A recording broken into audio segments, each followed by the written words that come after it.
بسم الله الرحمن الرحيم الحمد لله رب العالمين والصلاة والسلام على سيدنا محمد وأهل بيته الطيبين الطاهرين. The dars of fiqh today شرائع الإسلام للمحقق الحلي رضوان الله تعالى عليه. الثالث, the third item in your book, the translation is page 70 and or 71 in your page, number 3, item number 3, page 71. ما يستقبل له, things that need to face the qibla. What situation we need to face the qibla, which is mandatory. ويجب الاستقبال في فرائض الصلاة. Prayers that are mandatory, 5 daily prayers, you must face the qibla. What does that mean? It tells you what? When he says the prayers that are mandatory, fariḍa, you have to face the qibla. Mandatory to face the qibla, required. What does that mean? The meaning is what? Mustahab ones you don't? Exactly. Mustahab for the prayers that are not mandatory, like what? Nawafil? Nawafil. It's not mandatory. It is good to face the qibla, but not mandatory. So if you did not face the qibla, would that prayers be accepted or not? Yes. Accepted. But if in the mandatory one you did not face the qibla, there are different opinions. I tell you how much deviation. Many of them, they say, if your deviation is more than 90 degrees, then definitely you need to repeat the prayers. But if it is within 90 degrees, then it's okay. Some of them, they say, no, if your back is to the qibla, let's say the qibla is this way, and someone comes and he does the prayers exactly 180 degrees. Then in that case you need to. So they differ in their opinions, and we will go through it. I thought there was one I read in here where they were saying that the prayers between your two hands while you're praying. Yeah, but there are different opinions. When it comes to fatwa, see, Dr. Khudai, in fiqh, in these books of fiqh, this is a book not of fatwa. This is a book of opinion. There is a difference between opinion and fatwa. This is a juristic opinion, but fatwa means you have to follow. Okay? This is like just a recommendation. But the risala of the marja', which Sister Najat said the book, she referred to it as a book. They call it risala. Risala you must follow. So whatever he tells you there. In this one, they are more relaxed. The ruling are more loose in this one.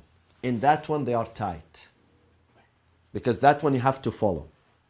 This one you don't follow. This is just to familiarize yourself with fiqh.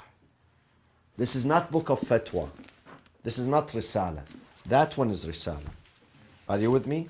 So you may see some differences, even with one author.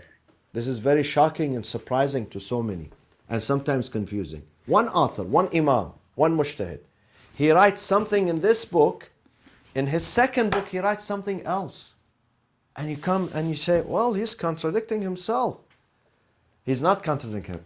This is a scientific book that he's writing for a research. This is for a research. This one for a practice.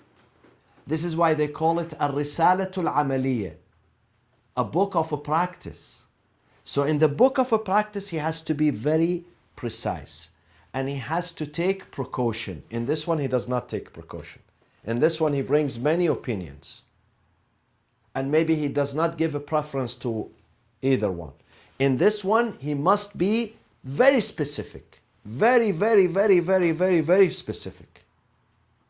This is why you find the differences. And I like your questions, by the way. They are very intellectual. ويجب الاستقبال في فرائض الصلاة. So when you are doing fariḍa, then you must face the qibla. مع الإمكان. If possible. It means at certain situations it's not possible, like the one we mentioned last session. Do you remember what situation?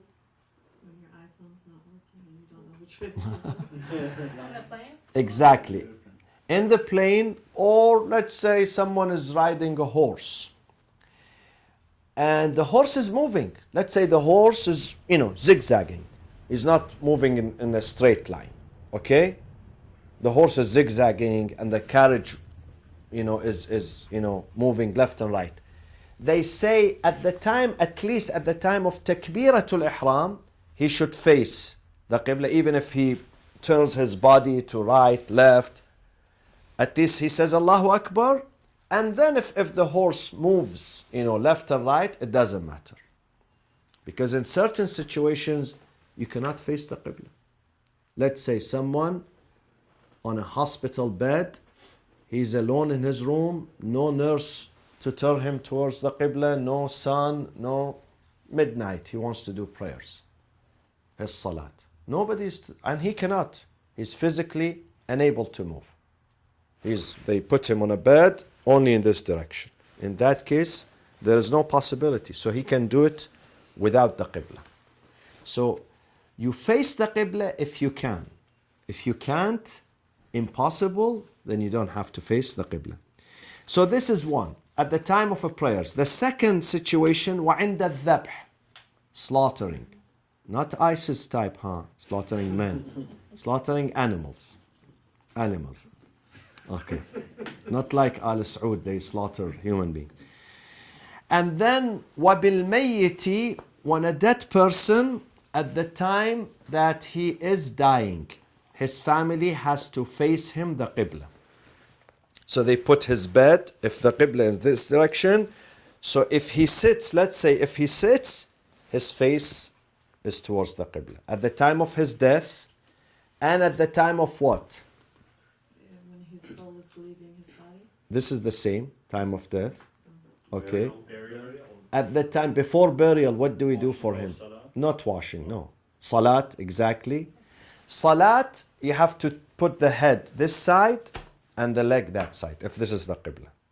Okay? And at the time of the burial, the same. The head is here, the leg is there. The Sunnis, they do it otherwise. The Sunnis, in the burial, if he sits, let's say one day if he wants to relax and sit in his grave, okay, then he's facing the Qibla. In the Imamiyya tradition, Ahlul Bayt, no. He is his head is on the right side, his leg on the left side, this is the Qibla, and they put him on his right hand side, not on his back. He's not laying on his back. He has to lay on his right side. Yeah, Oh, that's different. that's different. Say, I have a question along Yes. those same lines. Yeah. When I was in London, I went to the Central Mosque Mm. and I was doing salat, and I noticed that everyone was taking a nap at the time they were waiting for us prayer, and everybody was sleeping with their legs towards the Qibla. And I asked the gentleman, I said, how come everybody's sleeping? And he said, well, anytime you take a nap or sleep, you... Mustahab, yeah. For them, yeah. Even for us, even for ordinary, even if you are not in the mosque, if you are not in the mosque, then it's mustahab in case someone dies in his death, so he's facing the Qibla. But then something should not be done towards the Qibla. Having marital relationship, it should not be towards the Qibla, and using the bathroom should not. This is why in some countries, some hotels, if the seat is towards the Qibla, I have seen some people, they sit this way. I don't know how to do it, but it's difficult, yeah. They change their direction so they don't face the Qibla. Yeah. Okay. وأما النوافل, but for the nafila, فالأفضل, preferably, فالأفضل استقبال القبلة بها. So it's not mandatory. الأفضل, preferably, you face the Qibla. ويجوز أن يصلي على الراحلة. For a person who's traveling, he can perform his prayers while he's mounting the mount, rahila mount. It could be a donkey, it could be a horse, it could be a camel, it could be whatever. Safaran aw hadaran. You can do it while you are traveling between cities or while you are in your house and your rahila, your horse is parked in the front of your house, but you like to do the prayers mounting the horse, even if he's not moving. You can do that. How do you do Ruku' Sujood then? He has to stand. Some people do. Very professional, they do. They are standing on the camel's back and then they stand and then, yeah. And sometimes at the camel, they put something called howdaj. Have you seen it in the movies? When they carry women and, huh? Like a carriage. Like a carriage, but it's above the camel. Have you seen elephants in Thailand? I did this in Thailand. They put me there and it's like a couch, big one, which seats maybe 4 or 5 people and you sit there. This is called howdaj. They use it while they travel. It's like a small room, first class cabin. So they can do the prayers because this is flat, but it is mounted. Okay? وإلى غير القبلة على كراهية. He can do the prayers, the nawafil, but it is makruh to do the nafila not towards the qibla. It's makruh. It is permissible, but what? Makruh. Okay? It is permissible. Halal. It's okay. But it is makruh, undesirable. Undesirable. ويسقط فرض الاستقبال في كل موضع لا يتمكن منه كصلاة المطاردة. In the battlefield, مطاردة means in the combat. He's a soldier in the battlefield. In that time, even if he's doing his mandatory prayers, let's say dhuhr or asr, he does not have to face the qibla because he's fighting. While he's fighting, he's praying. How can he face the qibla? So it will be dropped. This condition is going to be dropped. وعند ذبح الدابة الصائلة والمتردية. We said when you slaughter the animal, but imagine the animal is so strong and arrogant and defiant. And some of them, have you seen, especially the cows, they start jumping up and down. So they can't put him on the ground. In that case, you can slaughter him, even if it is not towards the qibla. والمتردية. المتردية, taradda, when someone falls down from the mountain, from the height. In this case, if the animal, nowadays we don't have this example, but in the past they did it on a daily basis. They had a well where they drink the water from a well, okay? And many of these wells were wide, the opening of it, and the animals, when they come to drink, they fall down. And some of them, when they fall down, they can't take them out. So they need to slaughter them. It's a sheep, it's a cow, it's whatever. So in that case, because they can't go down and face him towards the qibla, so they can slaughter him even if it is not against the qibla. By the way, slaughtering the animal facing the qibla while slaughtering the animal is a requirement only in the Shia tradition, not in the Sunni tradition. The Sunni tradition, they just say Bismillah. Tasmiyah, Bismillah. They don't have this condition of facing the Kaaba, the Qibla. It is in the Shia Imamiyya tradition is to say Bismillah and also to face the Qibla. Is that also me? Also. And they call the meat halal? Yes. If a Sunni does that, if a Sunni does this slaughtering, because according to him, to his tradition, is halal, then we can eat that meat. Okay? Because he's not opposing his rules. He's doing what is required in his own tradition, in his own madhab. Okay, now الرابع في أحكام الخلل. When we have errors in the qibla, someone was praying to this direction. Then after 6 years, he realized, oh, this is not the Qibla. The Qibla is that way. What do we do in this case? Listen. الأولى الأعمى يرجع إلى غيره لقصوره عن الاجتهاد. A blind person who cannot see the sun, who cannot see where is the east and west and how the sun sits and how the sun rises, what should he do if he tries to know but he could not find out? In this case, he follows someone else. Okay? يرجع إلى غيره. فإن عول على رأيه مع وجود المبصر لإمارة وجدها صح. If he did not return to someone else, he depended on himself because he found some signs. He did not ask you. He depended on himself while he is blind because he find some imara. Imara means what? What's the meaning of imara?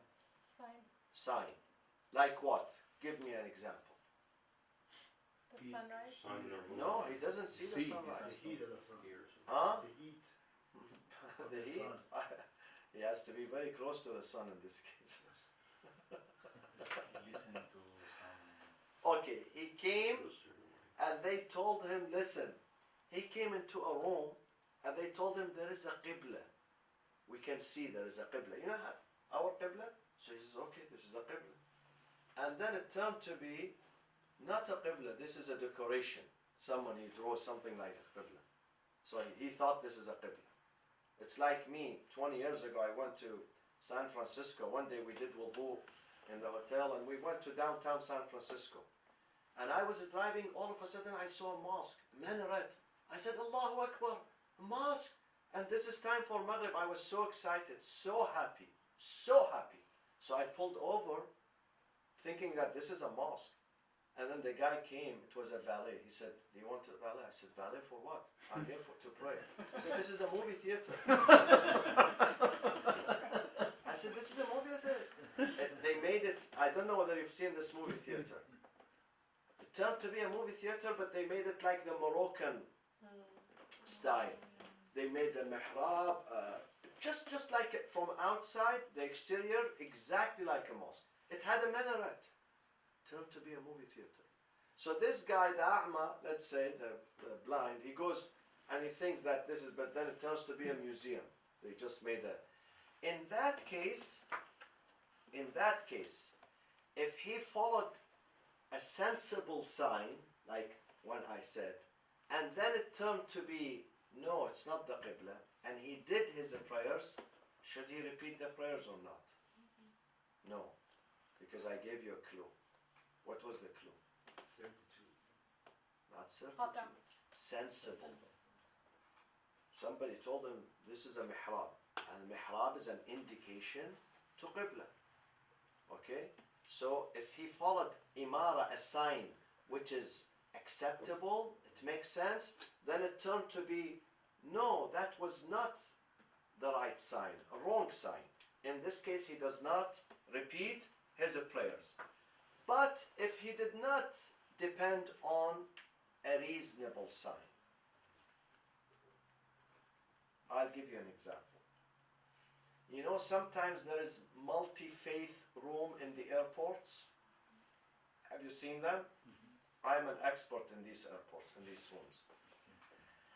Sometimes you go there, it's a Catholic room, they put, Jesus statue or things, but there is no sign for the Qibla. But sometimes they put an arrow, someone draws an arrow, just like this, here. Something, he puts like that. I've seen this. Can you depend on this? What do you think? Yes. We can't depend on, no, because this is, who knows? Sometimes they write Qibla in some hotels, that they put Qibla here, okay? Sometimes if you open in Turkey, in Istanbul, if you go, just like here where the hotel, they have a Bible, in Istanbul they put Quran and they put a small circle, a sign towards the Qibla. Next time when you go, check it out. This one, the hotel, you know, this is the administration of the hotel, something official. They could be an expert, they don't want to cheat on you. They put a sign. So this one, you can trust. But if signs made by, could be children, it could be someone wants to fool the Muslims, I don't know, then it's not very trustworthy. In that case, if someone depends on a sign which is not trustworthy, and it turns to be that it was not the Qibla, in that case, should he repeat or not? Yes, yes. Exactly. Repeats. So الثانية إذا صلى إلى جهة أما لغلبة الظن أو لضيق الوقت ثم تبين خطأه. He prayed, he went into a place, he doesn't know this place, he's been there for the very first time in his life, and he thought that the Qibla is this. Or he didn't have time, he really didn't have time to go and ask and check. So he said Allahu Akbar, and he did his prayers, but after the prayers he realized that it is not the Qibla. فإن كان منحرفا يسيرا فالصلاة ماضية. If his deviation is small, yasir, not big, then even if he finds out after the salat, let's say he was doing this way, and his wife came to him after the salat and she said, no, listen, the Qibla was this way. This is yasir, this is a little bit. It's okay, it's forgiven. You don't have to repeat your prayers. But if the difference is big, now how big? They differ. Some of them they say 45 minutes, more than 45 minutes, the difference. Some of them they say no, more than 90, not minutes, degrees, sorry. 45, thank you for correcting. 45 degrees, some say no, 90 degrees. Others say no. Yeah, 90 degrees, 90 degrees. They say if the Qibla is this direction, and he did it exactly the opposite. Actually, you are still facing the Qibla, even if you do the opposite, isn't it? It's just longer. In America, Yeah, it's longer. in America, but not elsewhere. Not elsewhere. In America, because we are in the middle. This is Mecca and Los Angeles is here. So it could be equal, or maybe one of them is a bit shorter. But in the Middle East, no. The Middle East, you face Paris, maybe. Someone else. Because you have to take the shorter one, shorter route. Yeah. I would tell you, in Hawaii, we were there one time, and it turned that we are really in the middle. So either you can face this direction or the opposite one. So you have the choice. Whichever has a beautiful view. Okay. And then, وَإِلَّا, if the difference is considerable, then you have to repeat your prayers while the time is still exist. Let's say you did Dhuhr and Asr and the sun is still there. So you repeat. But if the sun sits, then it's over. You don't have to repeat. You repeat one instead baraha. If the difference is really 90 degrees. Even if the sun has set, then you do qada. You repeat the prayers, qada. Because this is a very considerable difference, major difference. It was this direction and you did it exactly 90 degrees, the opposite. فأما إن تبين الخلل وهو في الصلاة. Now, sometimes we say Allahu Akbar going to in a hotel, and then your wife comes and she has an iPhone. Her iPhone is better than yours. Your iPhone is old-fashioned. Her iPhone is, updated, 6, whatever. Do we have iPhone 6 now, or iPhone 7 probably? Success. And then she tells you, no, the Qibla is not this. In this case, what do? Do you cut off your prayers and start all over again, or you change your direction while you are praying? Change direction. Exactly. Good girls. You change your direction if what? She's a reliable It's person. less than. No, not. Oh, exactly. If the difference is not considerable. If the difference is not considerable, so you move a little bit to the right, to the left.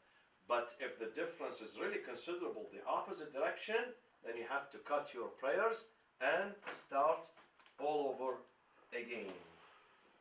third, let's pass this third. It's not, we don't come across this.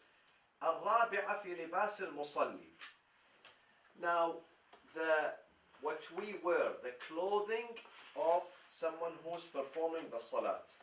لا يجوز الصلاة في جلد الميتة. The skin. And there is a difference, by the way, between the skin and between the fur and the hair and the leather and the feather and the wool. There is a difference. جلد الميتة means the skin.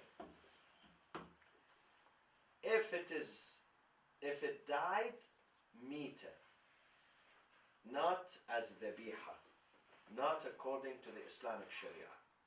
Even if it was a sheep, but they killed it, they slaughtered it, not according to the Islamic Sharia. So you cannot pray while you are wearing it skin. Are you with me?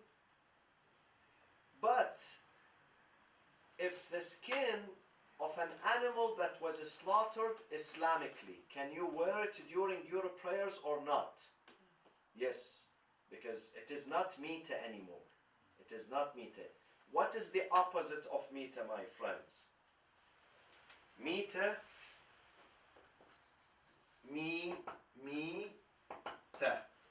okay? What is the opposite of it? No. Dhabiha in fiqh. Zabiha, this is Pakistani. In Pakistan. But in fiqh, what do they say?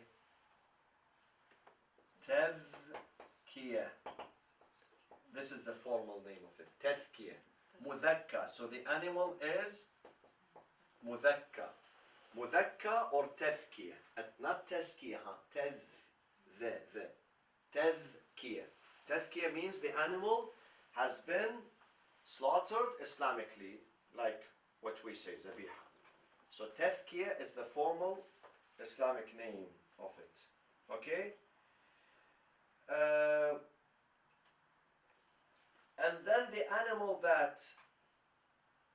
Now, there is an animal that we don't eat, but let's say they slaughtered it Islamically. Can we wear it skin during the prayers? No. What is the example of that? No, khanzir is... Stay away from it. Squirrel. Khanzir is najis, whether he is alive or dead, or if you wash him in Niagara Falls. Still, yeah. But I am speaking about animals that we don't eat their meat. We can't eat their meat, but maybe we use their skin. Like wolves. So even if they slaughter them Islamically, though we don't eat their meat, but we can't wear their skin. Like what? Shark? Fox, exactly. Fox, Shark? shark. Right. No. Shark is haram. Shark we cannot eat. Shark, let's say, first of all, it's a sea creature. It's different than the land creatures and animals. And second, shark is like, shark we cannot eat. Forbidden. Oh, you said what we can't. Oh, okay. Yeah. Can eat. Oh. Yeah. Like the lion, let's say. A lion, we can't eat it. So even if they slaughter it Islamically, or the cheetah, let's say. Cheetah, the skin of the cheetah, some people wear it. So even if it has been slaughtered Islamically, during the prayers you cannot wear the skin. The skin is tahir. The skin is tahir, not najis. It's tahir, you can wear it. You can wear it outside the prayers, you can, wear it all the times. But during the prayers you cannot wear it. So although it is tahir, so we have to differentiate between being tahir or whether we can wear it in the prayers or not. Some items are tahir, but we can't wear them in the prayers. Like the examples I gave. The cheetah skin, the lion, the fox, and others. Okay? Now, can we use it sometimes, the skin in the past, not nowadays. In the past they used to put the skin and they sit on it. just like today when we sit on the couch. At that time, there were no couches.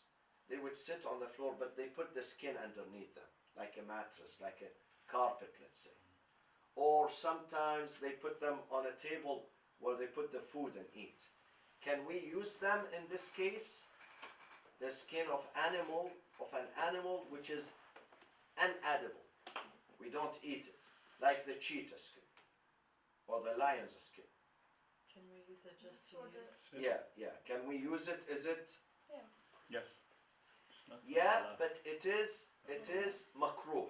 Exactly. It is makruh and recommended, but it is not haram. You can use it for other purposes. The second مسألة الصوف والشعر والوبر والريش, the wool, the hair, the fur, the feathers. مما يؤكل لحمه طاهر, of the animals that are edible, the feathers, the fur, the wool, the hair, of animals that are edible, these things, these items become tahir when they are slaughtered Islamically. Okay? Give me an example of that. Sheep. Ahsantu. Now, whether this fur or this wool is taken from the animal before its death or after its death, even during its lifetime. Have you seen in some movies when they go in New Zealand, they shave them while they are still alive? They shave the wool. So in this case, it is usable and you can pray with it. If they make a nice coat, okay, which is now animal rights groups are opposing, but if they make a coat or anything wearable, so you can use it in the prayers. Now, if this wool or fur was taken from it after its death, not when it is Islamically slaughtered. If it is Islamically slaughtered, it's okay. But let's say the sheep died, unfortunately, died of some sickness. They could not slaughter it. It becomes meat, okay? If the sheep dies, it becomes meat. Now, someone says, oh, before we bury it, let's take at least the wool. So they shave the wool and they take it. Can they use it? Yes, they can, but they have to wash the part that was attached to the skin. They have to tathir, to purify it, to wash it. Now, if an animal is najis, intrinsically najis, like what? Give me an example. Exactly. Pigs are intrinsically najis. And there is a whole debate. We don't want to discuss this now, but maybe one day. This is a philosophical debate. Why pigs are intrinsically najis? Why dogs? Pigs is a pig. Nobody likes pig. But why the dog? Why? Dog has very good qualities. He's loyal. He's helpful. He's nice. Some people don't have children. Some people don't have family. They enjoy dogs. So why? And especially non-Muslims, they ask the Muslims. Even Muslims, many parents, they come to me, they say, my son, my daughter says, let's bring a pet. Why dog is not? You can have a pet. It's not haram to have him as a pet. It's not haram. But it's najis, intrinsically najis. Even if you wash him 10 times a day in the best shampoo and, take him to the salons and they take care of him, still najis. Why? There is a reason. We may discuss it later on. Is it only his saliva or even his skin is not? No, even the skin. If the skin is wet, If it's wet. if it is wet, if you touch the skin and the skin is wet or your hand is wet, then it's going to transfer into your hand. So you have to go and wash your hand. In that case, everything is najis of this dog. Whatever comes of this dog, hair, fur, wool, whatever comes out of it becomes automatically najis. And you cannot pray with it. definitely you cannot pray. But can wear otherwise, like not during the prayer. At What? other times, At other times, what do you mean? like not praying Uh-huh. in the normal life. You Can can. wear or not? No, you can't. If it is najis, if it is taken from a dog or a pig, no, you can't even use it. You can't. There is a difference, my friends. There is a difference between an animal that is intrinsically impure najis, like pigs and dogs. You can't wear anything of them. But animals that are unedible, like a lion, it's not intrinsically najis, or a cheetah, or a fox, or something like that. So these things you can wear, but not in the prayers, outside the prayers. But if the animal is najis, intrinsically najis, whether it's a prayers or outside prayers, you can't wear it. Okay. الثالثة تجوز الصلاة في فرو السنجاب. There are some animals that we cannot eat them, haram to eat them, like squirrel.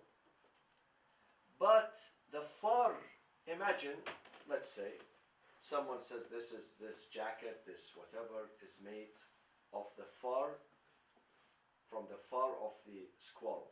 In that case, you can pray. وَقِيلَ لَا يَجُوزُ. Some opinions they say no, even that you cannot. And then when it comes to the fox and the arnab, the rabbit, there are two opinions here. Some of them they say you can wear their fur and pray with it, and others they say you cannot do that. Now, when it comes to the pure silk, men cannot wear pure silk, pure 100%. They can't wear it. Neither in the prayers nor outside the prayers. It's like the gold. The gold, men cannot wear gold. Neither in the prayers nor outside the prayers. Two things men cannot wear indefinitely. They cannot wear gold and pure silk. They cannot. So if the shirt or the t-shirt is made of pure silk, they cannot wear it, except in two conditions. They can wear it. It has two exemptions or exceptions. One, if they have nothing to wear. The only shirt he has is the silk one, and he cannot go outside because he has to wear, it's cold. In that case of emergency, and at the time of war, if there is nothing he can wear, also at the time of war, it is okay to wear the silk.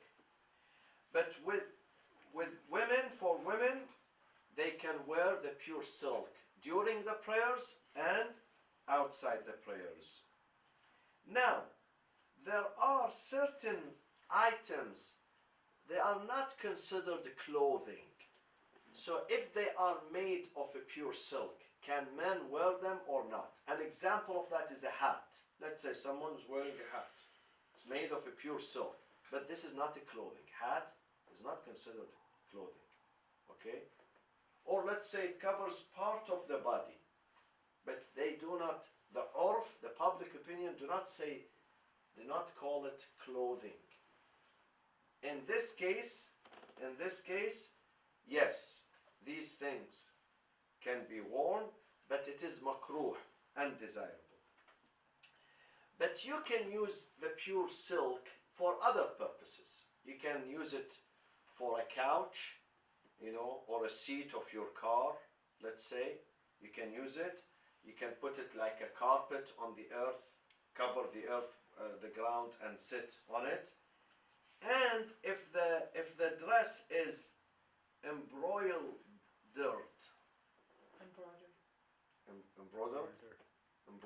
with it, only the Stitching? hmm? The stitching? Something like that. Not the main dress, but the Edges. atraf. The edges of it. Yeah, the edges of it, then it is okay.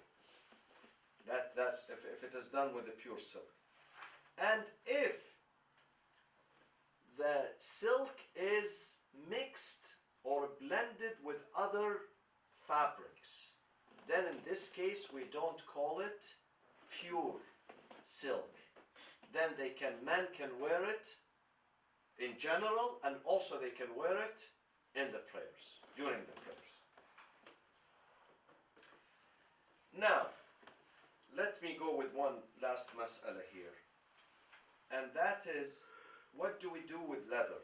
Because nowadays, many people ask about leather.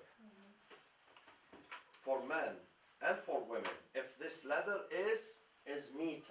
Now, sometimes the leather comes from an animal that has been slaughtered Islamically. Okay? Let's say in some Muslim countries.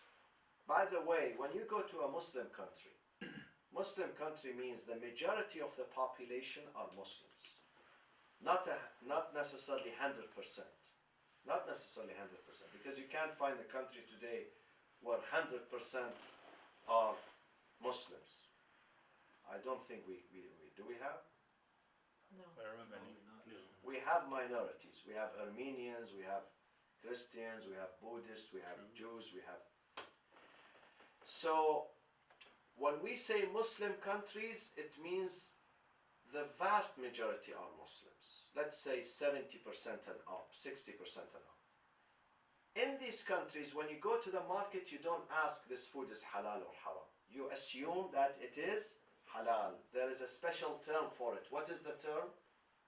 We use a term. We use a scientific term, fiqhi term. No, not zabiha. Suqul Muslimin, an Islamic market. So in an Islamic market, you don't go and ask the butcher, is this meat halal? You don't ask the restaurant, is this food halal? You don't ask the shop, is this product halal or haram? You assume that everything is halal. Can you generalize that for like maybe a city that you might know it's all Muslim within a country that's mixed, or Like Istanbul, for instance. You go to Jakarta, Indonesia. You go to these countries are Muslim. This is an Islamic market. What about like Lebanon? I was just gonna Lebanon too, yeah. Considered Muslim? Yeah, but don't go to the area where it is predominantly Christian. If you go to an area where you know this village, this city, like Zahla. Zahla is mostly Muslim, or Gharbiya, Sharqiya, the eastern side of Beirut, mostly Christians.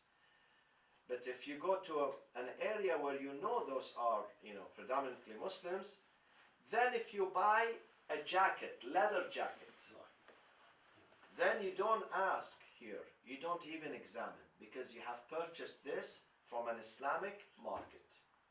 But if you go here to Macy's, and there is a leather jacket, in this case, what do you do with this leather jacket? Can you wear it? You can wear it, definitely, it's not haram. But when it is wet, when it is raining, and you touch it from outside,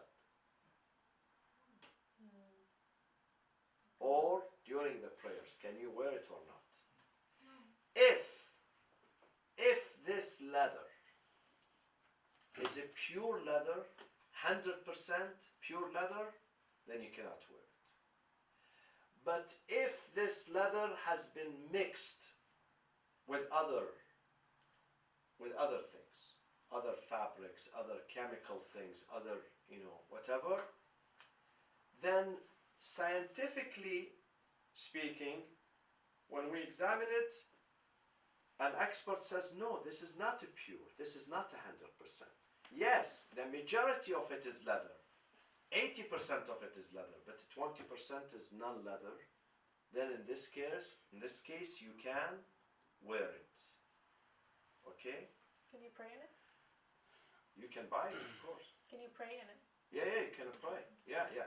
You can pray in it because it is not pure leather, and you treat it as being what? Tahir or najis? Tahir. So you can pray. You can pray with it. But if it is a pure leather, even shoes, not necessarily jackets, even shoes. In this case, with the shoes, of course, we don't pray, but if the leg, if your feet is wet, You can perform wudu in it. no, we can't perform wudu. This is not in the Shia tradition. You can't perform wudu in the shoes. No, I mean if you have like a shoe and like a flip flops and you perform wudu, then you can wear it and then go to your. No, but listen, if you wear socks and then it becomes wet because of what do you call it? Huh? When it becomes wet, your Sweat? feet is wet. Sweat, yeah, you are sweating, yeah. You are sweating and the leather is a pure leather, then the socks becomes najis and your feet becomes najis. Are you with me? Yeah, you are discovering new things. But if the shoe is made of non-pure leather, meaning not 100% pure or genuine, 80% is genuine, 20% is non-genuine. It's mixed. In this case, you treat it as what? As tahir. What if you don't know? Yes. What if you don't know? I'll give you a good indication. Cheap ones are not impossible. They give a shoe for $20, $30. It would never be genuine leather. Impossible. But the one which is $300, $400, $500, most likely is a genuine leather and a pure 100%. So this is one indication. وصلى الله وسلم على سيدنا محمد وأهل بيته الطيبين الطاهرين.